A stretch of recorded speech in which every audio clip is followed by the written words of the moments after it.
बताए आपका ये प्रोग्राम चल रहा है तो विभिन्न जो वक्ता आए होंगे उन्होंने आपको बहुत सारे ऑप्शन बताए होंगे। मैं सामान्य बता दे रहा हूँ, फिर मैं ये किसी भी पॉइंट पे आपको अच्छे से गहराई के साथ बताऊंगा।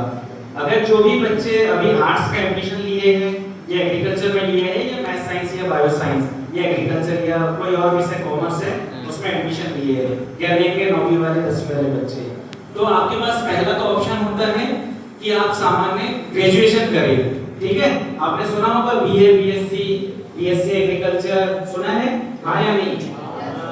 ठीक है, पहला ऑप्शन ये होता है। इन क्षेत्रों में अगर आप सामान्य ग्रेजुएशन करते हैं तो आपके पास ऑप्शन आता है, बहुत सारे ऑप्शन खुल जाते हैं। एक तो सबसे अच्छा है कि आपके शिक्षक आपके सामने खड़े हुए हैं, आप ग्रेजुएशन के बाद बीएड कर लीजिए, डीएड कर लीजिए और एक अच्छी तैयारी करेंगे तो आप भी शिक्षक बन सकते हैं। ठीक है, नंबर 2, अगर हम देखें विशेषतः एग्रीकल्चर वाले बच्चों के लिए, अगर उन्हें एग्रीकल्चर के फील्ड में ही करियर बनाना है तो वो क्या कर सकते हैं, बीएससी एग्रीकल्चर कर सकते हैं या बीटेक एग्रीकल्चर भी होता है, तो उन्हें एग्रीकल्चर के क्षेत्र में अवसर बनाने का मौका मिलेगा। और मैथ साइंस के बच्चों को पता ही है उनके लिए बेटर ऑप्शन क्या है, कोई बताएगा? इंजीनियरिंग करते हैं ना बच्चे, जेडबल सुना होगा आपने, तो जेडबल की तैयारी करके आप इंजीनियरिंग भी कर सकते हैं और आईआईटी से भी कर सकते हैं। अगर आप पढ़ने में और समय देके अच्छी मेहनत कर सकते हैं तो जेडबल के माध्यम से आप देश के नामी आईआईटी कॉलेजेस में एडमिशन पा सकते हैं। इसके अलावा भी स्टेट गवर्नमेंट के बहुत सारे कॉलेजेस हैं इंजीनियरिंग, वहां से इंजीनियरिंग कर सकते हैं। ऐसे ही हम बायो के बच्चों के लिए बात करें तो बायो के बच्चे के लिए सबसे बेस्ट ऑप्शन कौन सा होता है, एमबीबीएस। नीट सुना होगा आप लोगों ने, ठीक है, तो नीट के माध्यम से अगर आप मेहनत कर सकते हैं, समय दे सकते हैं 12वीं के साथ 1 साल का और अच्छे से तैयारी कर सकते हैं तो ये भी अवसर है। इसके अलावा भी बहुत सारे ऑप्शन होते हैं, जैसे डेंटल में आप बैचलर कर सकते हैं ग्रेजुएशन, इसके अलावा आयुर्वेद में, होम्योपैथी में और कुछ पैरामेडिकल कोर्सेज भी होते हैं बायोलॉजी के बच्चों के लिए। ये तो सारे सामान्य कोर्स है, ठीक है, जो निश्चित रूप से अधिकतर बच्चे या जिनकी भी रुचि है इस क्षेत्र में वो बच्चे इनमें जाते हैं। इसके अलावा मैं आज बात करना चाहूंगा बच्चों विशेष रूप से स्किल की। ये एक सच्चाई है कि हर बच्चा जेडबल नहीं कर सकता, हर बच्चा नीट नहीं कर सकता, सच्चाई है या नहीं है?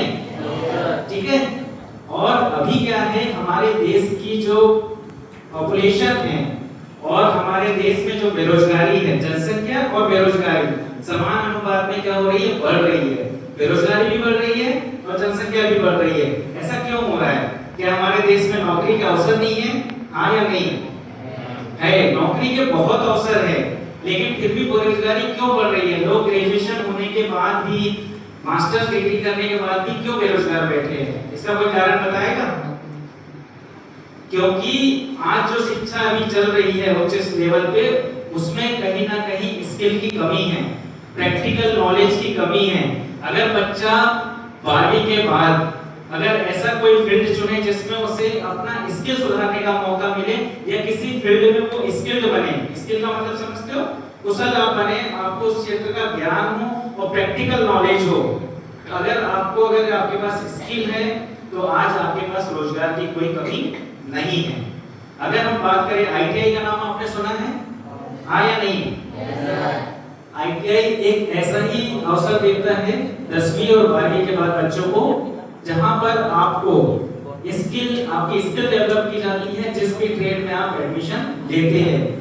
अभी आईटीआई का जो पैटर्न है पढ़ाई का, वहां 70% जो टाइम है वो प्रैक्टिकल में दिया जाता है और 30% जो है थ्योरी पर दिया जाता है। मतलब 8 घंटे की क्लास होती है पर डे, 8 घंटे में आपके 5.5 घंटे करीब प्रैक्टिकल क्लासेस चलती है और बाकी 2.5 घंटे आपका थ्योरी होती है। तो ज्यादा फोकस किस पर है?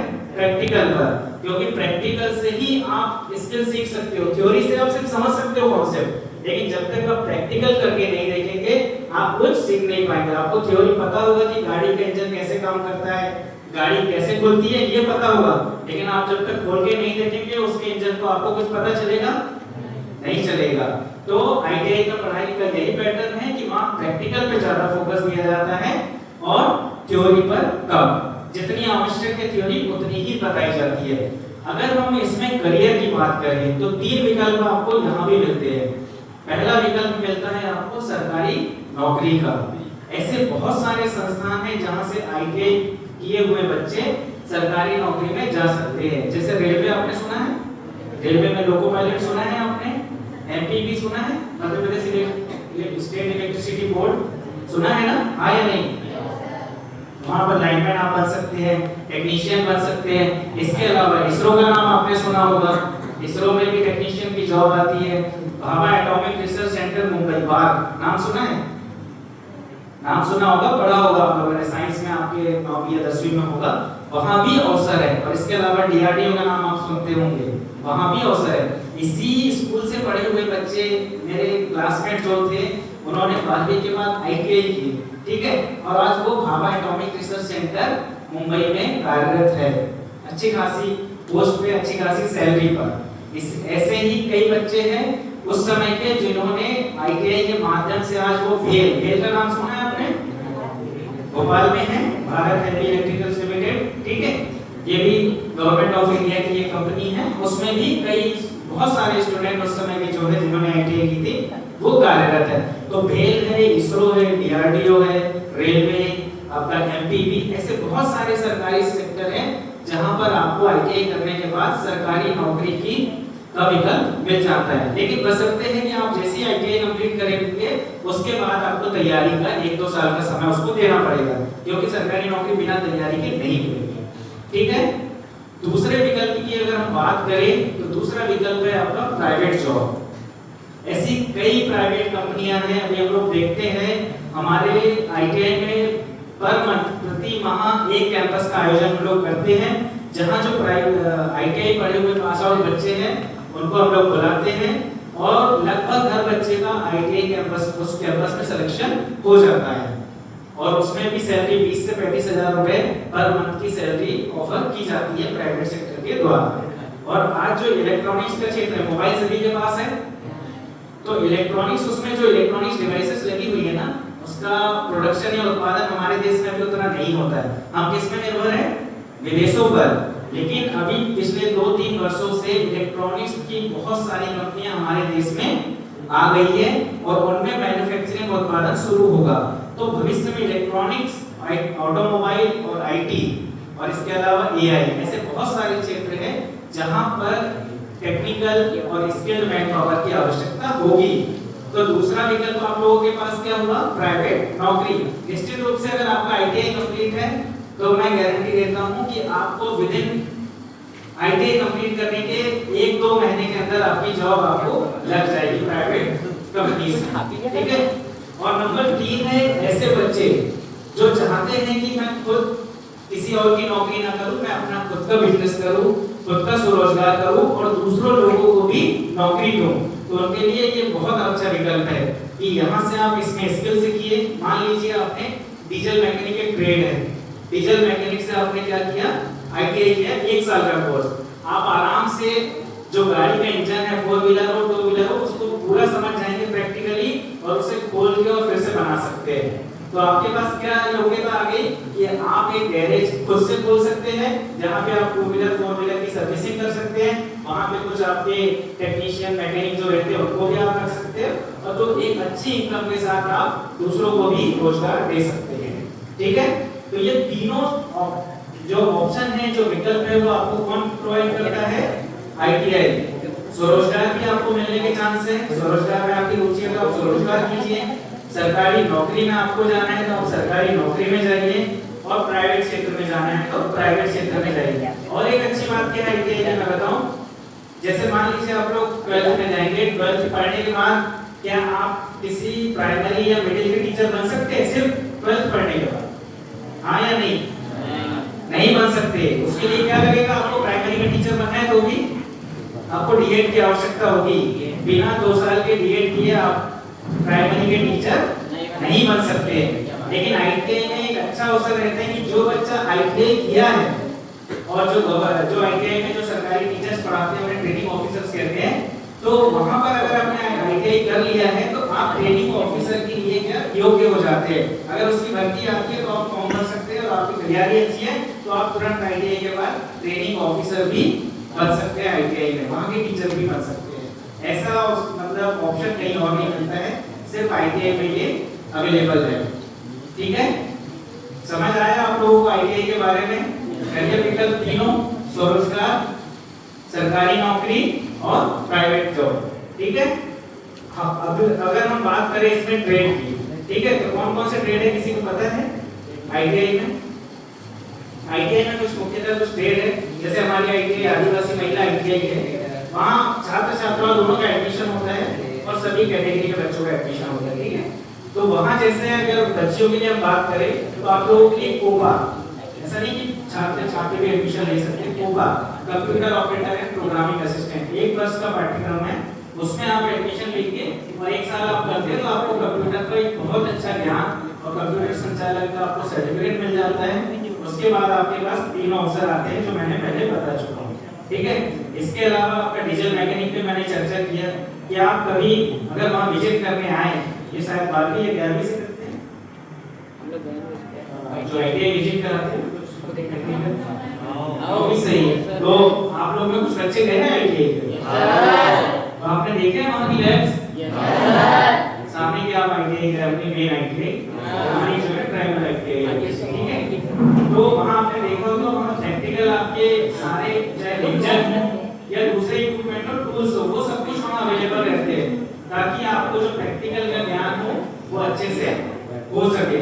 तो डीजल मैकेनिक एक अच्छा मतलब आप लोगों के लिए अवसर है कि अगर आप उसमें एडमिशन लेके अगर सीखते हैं और 1 साल का कोर्स करते हैं तो आपका सेल्फ एम्प्लॉयमेंट, आप स्वरोजगार बहुत अच्छे से, बिजनेस आपका अच्छे से कर सकते हो।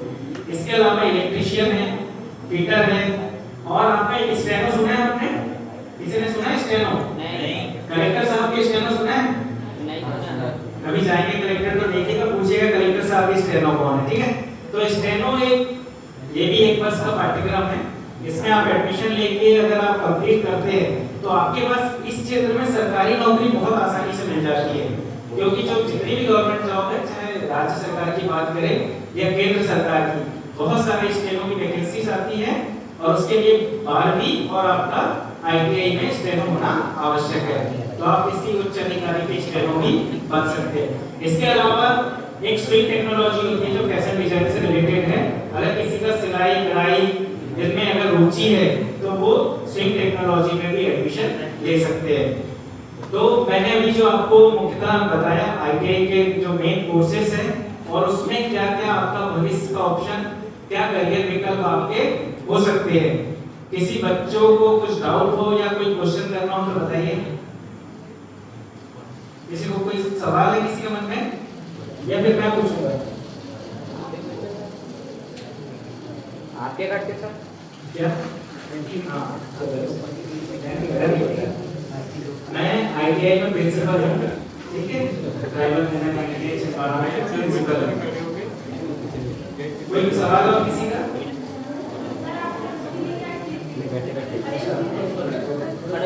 गुड क्वेश्चन बेटा, बिल्कुल बहुत अच्छा क्वेश्चन। मैं दोनों के जवाब दे रहा हूँ ना, पहले आपका दे देता हूँ, बैठ जाओ।